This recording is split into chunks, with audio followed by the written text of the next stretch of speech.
So today I'm going to be filming my response to the Hex Files, the Goth Bible book sharing, I guess, that Angela Benedict started.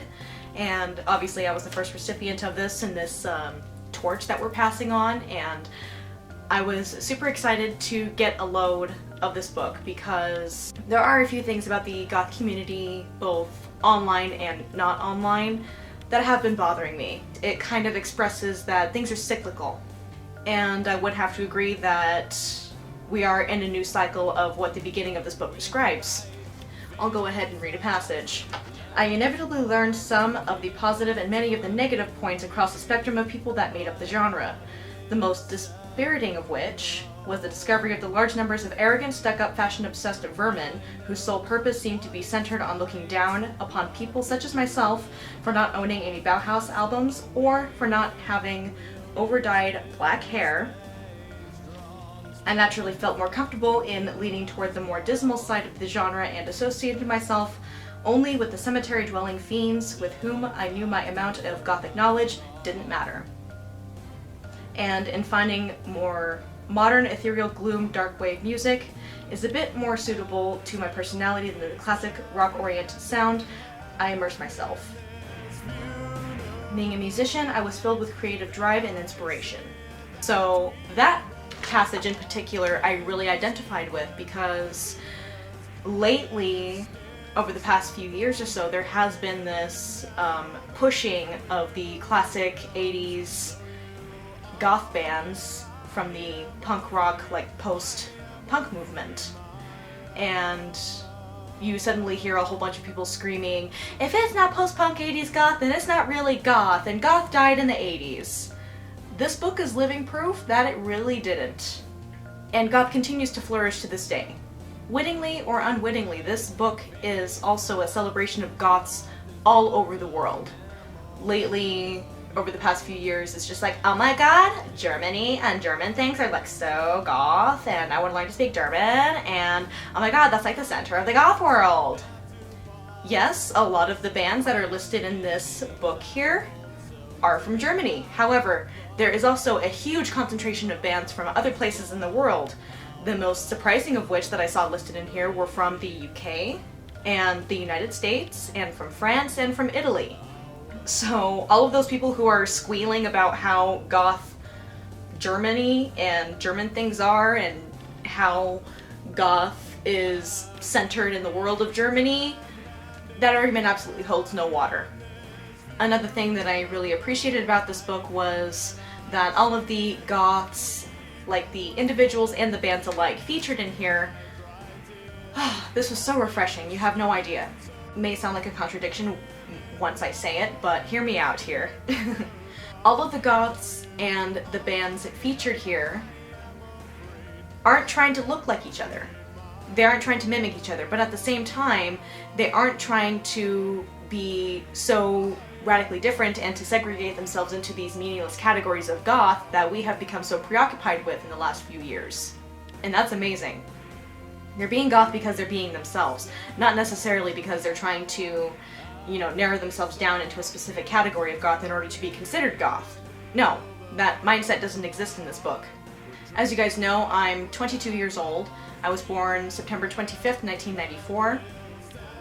And so, in going through this book, I did feel a strange sense of nostalgia in yearning for a time that I wasn't exactly part of.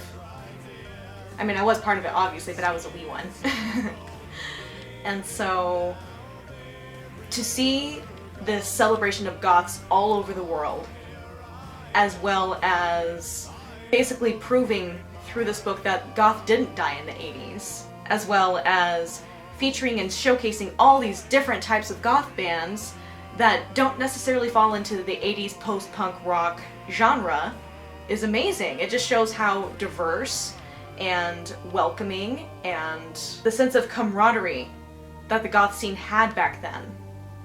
It doesn't necessarily exist quite that way anymore.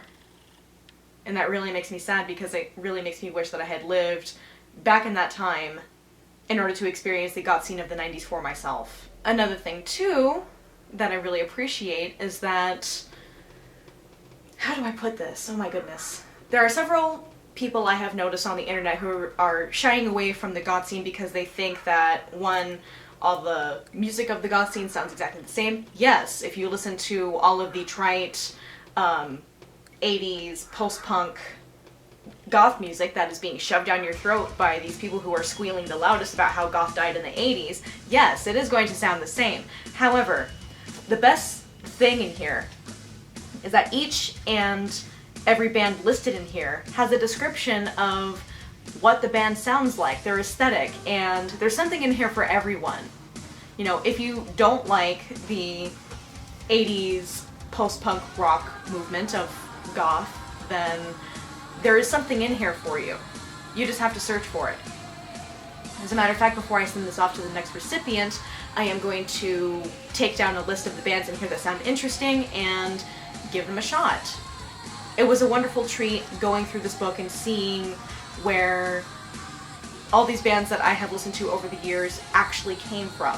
For example, one of my favorite goth bands that I listen to is called Dead Souls Rising, and I'll admit they're a little obscure, and I think they were based back in the 90s and early 2000s, and upon discovering them, I'm just like, huh, this is really cool. This doesn't sound like cliche, pencil-tapping, mumbling poo, which is what I hate.